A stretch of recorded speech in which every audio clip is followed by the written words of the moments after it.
కేసీఆర్‌ను ఎన్ని గంటల పాటు విచారించనున్నారు? అంటే అసలు నిరాధారమైనటువంటి ఎటువంటి ఆధారాలు లేనటువంటి ఒక బేస్‌లెస్ కేసు ఇది అని బీఆర్ఎస్ నేతలు కొట్టిపారేస్తున్నారు. అయినప్పటికీ కూడాను దీంట్లో ఇప్పటికే సిట్ విచారించిన వాళ్ళలో హరీష్ రావు కావచ్చు, కేటీఆర్ కావచ్చు, సంతోష్ రావు కావచ్చు గంటల తరబడి సిట్ అధికారులు విచారణ చేశారు. కానీ అందులో అసలు పసలేని కేసు, ఆ క్వెషన్స్ కూడా వ్యాలిడ్ క్వెషన్స్ కాదు, ఊరికనే కాలయాపన చేశారు అన్నట్టుగా నేతలు బయటకు వచ్చి చెప్పారు. సో ఇప్పుడు కేసీఆర్ విషయంలో కూడా ఎన్ని గంటల పాటు విచారణ చేస్తారు అనేటువంటి క్లూ ఏమైనా ఉందా? ఖచ్చితంగా. ఎందుకంటే మీరు గతంలో మనం చూసాం, మాజీ మంత్రి హరీష్ రావు బీఆర్ఎస్ లో కీలక నేతగా వ్యవహరించారు. అతన్ని కూడా దాదాపు 7 గంటల పాటు జూబ్లీహిల్స్ పోలీస్ స్టేషన్ లో విచారించారు.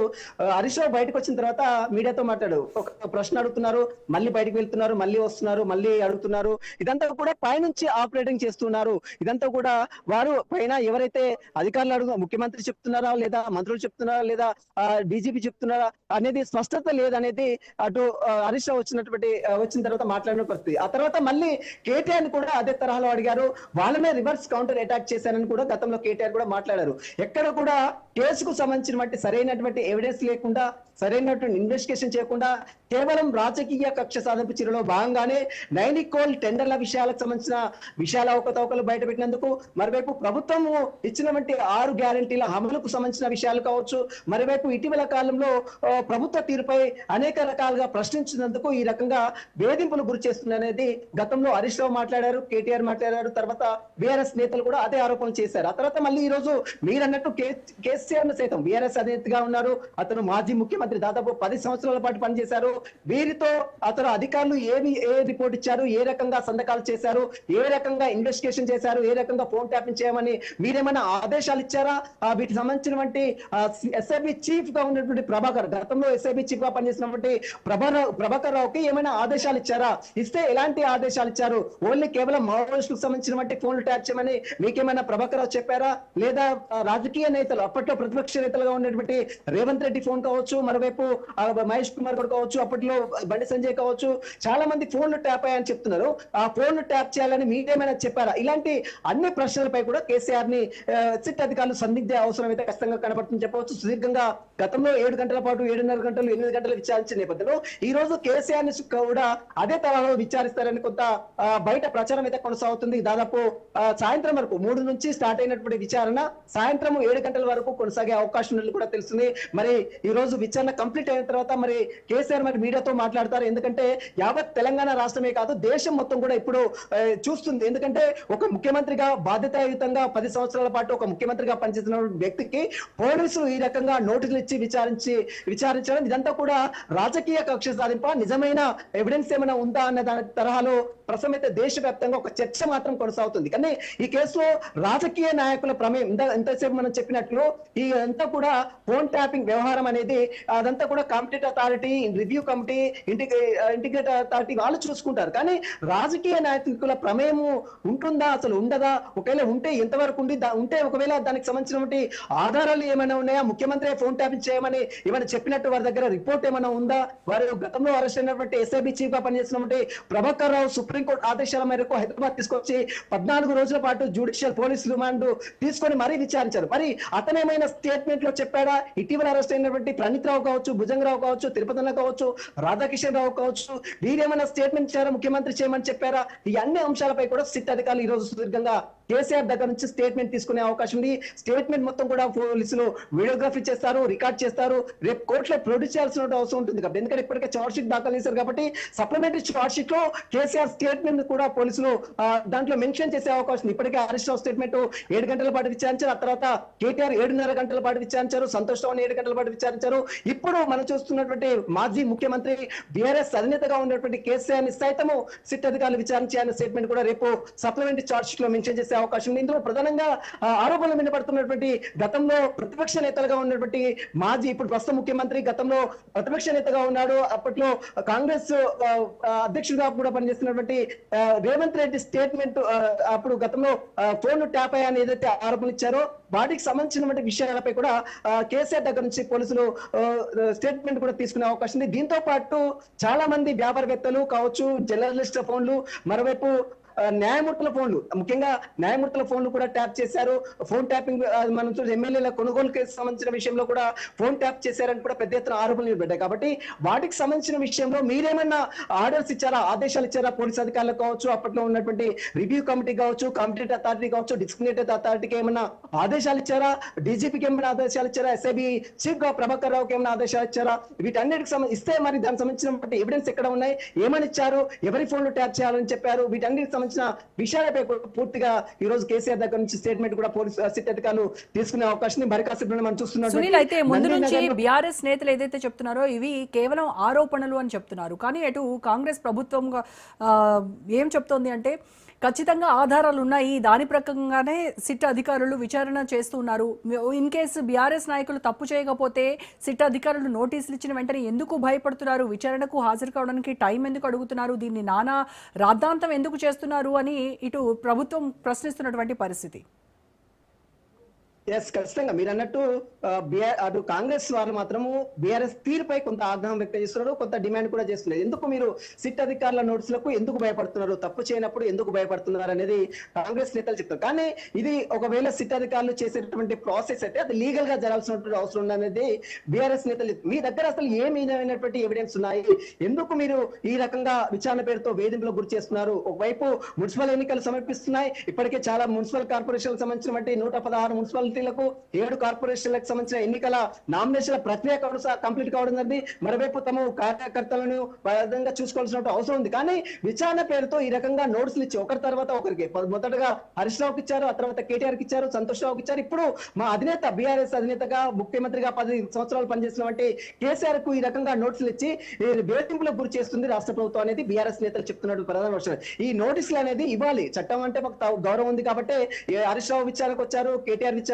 వచ్చారు, సంతోష్ రావు విచారణకు వచ్చారు. ఈ రోజు మాజీ ముఖ్యమంత్రి కేసీఆర్ సైతము చట్టం మీద గౌరవంతోనే విచారణకు వస్తున్నానంటూ కూడా చాలా స్పష్టంగా 6 పేజీల లేఖలో చాలా స్పష్టంగా పేర్కొందండి. ఈ 6 పేజీల లేఖలో ఒక్కసారి మనం చూసినట్లయితే అందులో చాలా అంశాలను కూడా కేసీఆర్ క్రోడీకరించారు. అందులో సుప్రీంకోర్టు జడ్జిమెంట్లు క్రోడీకరించారు, మరోవైపు ఇంటికి నోటీసులు ఇచ్చి తన పరువు ప్రతిష్టలకు భంగం వాటిల్లే విధంగా పోలీసులు వ్యవహరించారు. అయినప్పుడు కూడా నేను అధికారుల తీరుపై కొంత ఆగ్రహం వ్యక్తం చేసినప్పుడు కూడా చట్టం అంటే తనకు గౌరవం ఉంది కాబట్టి చట్టం మీద గౌరవంతోనే ఈ రోజు విచారణకు హాజరవుతున్నట్టు కూడా కేసీఆర్ చాలా స్పష్టంగా 6 పేజీల లేఖలో పేర్కొన్నారు. ఎందుకంటే సుప్రీంకోర్టు గైడ్లైన్స్ ఉంది, 65 ఏజ్ దాటితే ఎక్కడ వారు ఎక్కడ కొడితే అక్కడ విచారించాలని సుప్రీంకోర్టు చెప్తుంది. కానీ జ్యుడిషియల్ పేరుతో నందినగర్ జ్యుడిషియల్ ఉంది, అదేవిధంగా ఎర్రబెల్లిలో విచారించాలని చెప్పినప్పుడు కూడా నందినగర్ లో అఫిడవిట్ లో నందినగర్ అడ్రస్ ఉంది కాబట్టి ఇక్కడ విచారిస్తామని చెప్పడం ఇదంతా కూడా కరెక్ట్ కాదు. ఇదంతా కూడా లాని బ్రేక్ చేస్తున్నారు, నిబంధనలకు విరుద్ధంగా నోటీసులు ఇవ్వడం ఇది సరైనటువంటి కాదు అనేది కేసీఆర్ చెప్తున్నట్టు ప్రధాన వర్షం. కాబట్టి దీనికి సంబంధించిన విషయంలో పోలీసులు మాత్రము ఖచ్చితంగా విచారిస్తాము, ఖచ్చితంగా మీరు పోలీస్ స్టేషన్ కి వచ్చినా పర్లేదు, లేదా నందినగర్ నివాసానికి వచ్చినా పర్లేదు అంటూ కూడా పోలీసులు ఇప్పటికే 160 సిఆర్పిసి నోటీస్ లో చాలా స్పష్టంగా పేర్కొన్నటువంటి దృశ్యాలు కూడా మనం చూసాం. కాబట్టి ఇదంతా కూడా రాజకీయ కక్ష సాధింపు చర్యలో భాగంగానే ఈ రకంగా నోటీసులు ఇస్తున్నారు అనేది బీఆర్ఎస్ నేతలు చెప్తున్నాడు ప్రధాన వర్షం. అలాగే బీఆర్ఎస్ చెప్తున్నట్టుగా మాకు న్యాయ వ్యవస్థ పైన గౌరవం ఉంది, రాజ్యాంగ వ్యవస్థల పైన నమ్మకం ఉంది, అందుకోసమే ఎప్పుడు నోటీసులు ఇచ్చినా కూడా మేము తప్పనిసరిగా అంటే కొద్ది గంటల ముందు నోటీసులు ఇచ్చి నెక్స్ట్ డేకి కొద్ది గంటల తర్వాతనే విచారణకు హాజరవ్వాలన్నప్పటికీ కూడాను మేము రాజ్యాంగబద్ధంగా నడుచుకుంటాము, విచారణకు హాజరవుతున్నాము అని చెప్తున్నారు. But at the same time ఎన్ని విచారణలైనా చేసుకోండి, మేము ఖచ్చితంగా కడిగిన ముత్యంలాగా బయటకు వస్తాము, ఇది ఒక పసలేని కేసు, లొట్టపీసు కేసు అని కేటీఆర్ పలుమార్లు చెప్పారు.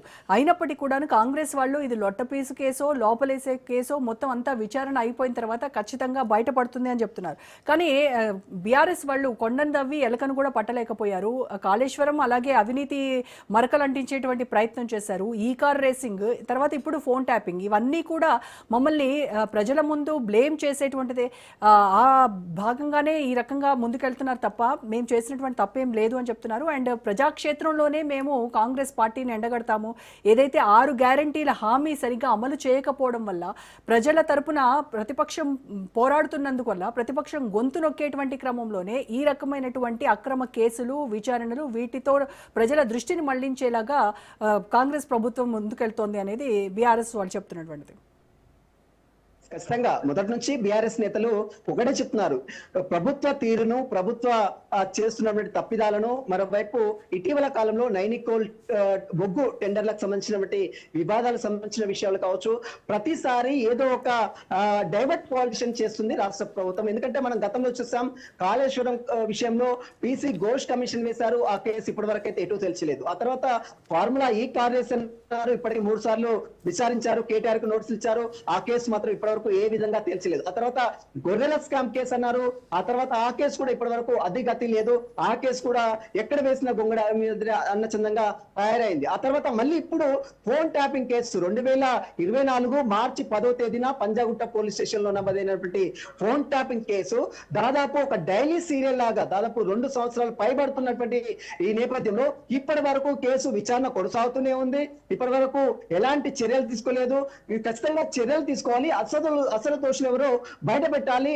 అంతేకాని ఈ రకంగా రాజకీయ కక్ష సాధింపు చర్యలో భాగంగానే నోటీసులు ఇచ్చి ప్రభుత్వాన్ని ప్రశ్నించినప్పుడల్లా, ప్రభుత్వ తీరుపై ఏదో ఒక పెద్ద ఎత్తున వారి కుంభకోణాలు, వారికి సంబంధించినటువంటి అవకతవకలు, అవినీతి బయట పెట్టినప్పుడల్లా ఏదో ఒక విచారణ పేరుతో నోటీసులు ఇచ్చి వేధించడం ఇది సరైనటువంటి పద్ధతి కాదు. ఇదంతా కూడా రాజకీయ కక్ష సాధింపు చర్యలో భాగంగానే తమకు నోటీసులు ఇచ్చి ఈ రకంగా విచారించి వేధింపులకు గురి చేస్తున్నారు అనేది బీఆర్ఎస్ నేతలు చెప్తున్నారు ప్రధాన వర్షం. అదే తరహాలో కాంగ్రెస్ నేతలు సైతము ఇదంతా కూడా లొట్టపీస్ కేసు అని చెప్తున్నారు. మరోవైపు మా దగ్గర ఎలాంటి ఎవిడెన్స్ లేదని చెప్తున్నారు. కానీ పోలీసులు తన చట్టం తన పని చేసుకొని పోతుంది కాబట్టి చట్టానికి ఎందుకు మీరు అతిథులు కారు, చట్టం ముందు ఎందుకు మీరు హాజరు కారు, చట్టం అంటే గౌరవించాలనేది అటు కాంగ్రెస్ నేతలు ఎందుకు భయపడుతున్నారు, తప్పు చేయనప్పుడు ఎందుకు భయపడుతున్నారు అనేది అటు కాంగ్రెస్ నేతలు చెప్తారు. కానీ మరి మీ దగ్గర ఇలాంటి ఎవిడెన్స్ ఉంది, మేము ఫోన్ ట్యాప్ చేసామని, కాళేశ్వరంలో అవకతవకలు జరిగాయని చెప్తున్నారు, మరోవైపు ఈ కారు బేస్ లో అవినీతి జరిగిందని చెప్తున్నారు, మరోవైపు గొర్రెల స్కామ్ కేసులో అవినీతి జరిగిందని చెప్తున్నారు. ఇవన్నీ చెప్తున్న నేపథ్యంలో ఆ కేసులో ఎందుకు చర్యలు తీసుకోవడం లేదు? కేవలం విచారణ పేరుతో కాలయాపన చేస్తున్నారే తప్ప ఎక్కడ కూడా యాక్షన్ తీసుకోవడం లేదు. ప్రభుత్వ తీరుపై ఇచ్చినటువంటి 6 గ్యారంటీల అమలుకు సంబంధించిన విషయాలపై, అదేవిధంగా కళ్యాణ మహాలక్ష్మి కావచ్చు, వృద్ధుల పెన్షన్ విషయంలో కావచ్చు, అదేవిధంగా అమరవీరులకు సంబంధించినటువంటి విషయాలలో కావచ్చు, అనేక విషయంలో ప్రభుత్వ తీరుపై ప్రశ్నించినప్పుడల్లా ఏదో ఒక విచారణ పేరుతో ఈ రకంగా డైవర్ట్ పాలిటిషన్ చేస్తుంది రాష్ట్ర ప్రభుత్వము. ఇదంతా కూడా దావోస్ పర్యటనకు వెళ్లారు ముఖ్యమంత్రి, దావోస్ పర్యటన తర్వాత అమెరికా వెళ్లారు ఎంజాయ్ చేయడానికి, అదంతా కూడా పూర్తిగా రూపుమాపడానికి, అంతా కూడా మభ్యపడడానికి ఈ రకంగా నోట్స్లు ఇచ్చి ఈ రకంగా విచారణ పేరుతో వేధింపులకు గురి చేస్తుంది అనేది అటు బీఆర్ఎస్ నేతలు చెప్తున్నారు ప్రధాన అభిప్రాయం. రాబోయేటువంటి మున్సిపల్ ఎన్నికల్లో బీఆర్ఎస్ పార్టీని ప్రజల్లో పూర్తిగా అస్థిరపరిచేందుకు, పూర్తిగా వారందరి ముందు బ్లేమ్ చేసే దశగా రాష్ట్ర ప్రభుత్వం ఈ రకంగా విచారణ పేరుతో వేధింపులకు గురి చేస్తుంది అనేది అటు బీఆర్ఎస్ నేతలు చెప్తున్నారు. ఇప్పటికే చాలా మంది ఖండించారు. రాష్ట్ర వ్యాప్తంగా 12,000 గ్రామాల్లో ప్రభుత్వ దిష్టి బొమ్మలు, ముఖ్యమంత్రి దిష్టి బొమ్మలు దగ్ధం చేసినటువంటి దృశ్యాలు మనం ఉదయం నుంచి కూడా చూస్తున్నాం. రాజ్ న్యూస్ కూడా నాన్ స్టాప్ అప్డేట్ ఇస్తూనే ఉంది. కాబట్టి ఈ రోజు కూడా నందినగర్ లో కేసీఆర్ నివాసంలో స్టార్ట్ అయినటువంటి విచారణ సందర్భంగా చుట్టుపక్కల పోలీసులు కూడా చాలా ట్రాఫిక్ ఆంక్షలు విధించారు. ప్రజలందరూ వాహనదారులందరూ కూడా డైవర్ట్ చేశారు. ఈ రోజు కొంత హాలిడే కావడంతో, సండే కావడంతో కొంత ఈ యొక్క రూట్స్ మొత్తం కూడా చేంజ్ చేసినటువంటి పరిస్థితి కనబడుతుంది. ఇక టీఆర్ఎస్ శ్రేణులు ఎక్కడికక్కడ ధర్నాలు చేయకుండా, రాస్తారోకోలు చేయకుండా వారందరినీ కూడా నివారించే ప్రయత్నం అయితే పోలీసులు చేస్తున్నారు. ఉదయం నుంచి కూడా చాలా మంది కార్యకర్తల్ని అరెస్ట్ చేశారు. మంత్రుల్ని, ఎమ్మెల్యేలని, ఎమ్మెల్సీలని, మాజీ మంత్రులని, మాజీ ఎంపీలని, మాజీ ఎమ్మెల్యేని కూడా ఎవరిని కూడా కేసీఆర్ ఉంటున్నటువంటి నందినగర్ నివాసానికి ఎవరిని కూడా అలో చేయకుండా ఎక్కడికక్కడ బారికేడ్లు వేసినటువంటి పరిస్థితి. మరి విచారణ సందర్భంగా ఇప్పటికే ఈ కేసులో 4 అధికారులను అరెస్ట్ చేశారు. అందులో ప్రణీత్ రావును అరెస్ట్ చేశారు, భుజంగరావును అరెస్ట్ చేశారు, తిరుపతిని అరెస్ట్ చేశారు, రాధాకిషన్ రావును అరెస్ట్ చేశారు. ఆ తర్వాత ఎస్ఐబి చీఫ్ గా దాదాపు 10 సంవత్సరాల పాటు పనిచేస్తున్నటువంటి అటు ప్రభాకర్ రావుని సుప్రీంకోర్టు ఆదేశాల మేరకు దేశ సర్వోన్నత న్యాయస్థానం ఇచ్చినటువంటి తీర్పు నేపథ్యంలో అతను సైతం అమెరికా నుంచి హైదరాబాద్ తీసుకొచ్చి సుదీర్ఘంగా 14 రోజుల పాటు పోలీస్ కస్టడీలో విచారణ